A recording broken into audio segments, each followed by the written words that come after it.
This photo signifies the fall of Nazi Germany to the mighty Soviet Union. Date है 2 मई 1945, मतलब आज के दिन ही 1945 में जो नाजी जर्मनी का कैपिटल था बर्लिन, उसने अनकंडीशनल सरेंडर कर दिया था सोवियत यूनियन के सामने। जो बर्लिन डिफेंस एरिया के कमांडर थे जनरल हेलमुथ वाइंडलिंग, उन्होंने सोवियत जनरल वेसेली चुइकॉव के सामने अपनी फोर्सेस का अनकंडीशनल सरेंडर कर दिया था। इसी के साथ जो 16 अप्रैल से बैटल ऑफ बर्लिन चल रहा था वो खत्म हो गया था।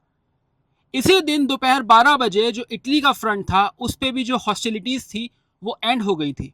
30 अप्रैल को अडोल्फ हिटलर ने तो सुसाइड कर लिया था, लेकिन उसने जो जोसेफ गोइबल्स था उसको अपना चांसलर बना दिया था। गोइबल्स ने एक सीज फायर की कोशिश की थी सोवियत यूनियन से बात करके, लेकिन सोवियत जनरल्स ने मना कर दिया था कि कोई सीज फायर नहीं होगा, अगर सरेंडर होगा तो अनकंडीशनल होगा। ये बात सुन के 1 मई को गोबल्स ने भी सुसाइड कर लिया था।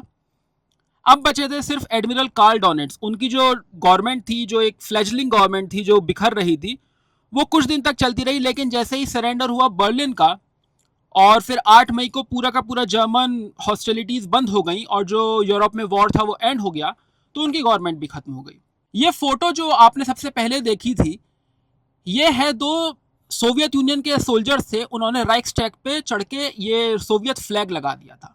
ये बहुत सिग्निफिकेंट फोटो थी क्योंकि ये बताता था कि सोवियत यूनियन ने अब नाजी जर्मनी को कॉन्कर कर लिया है।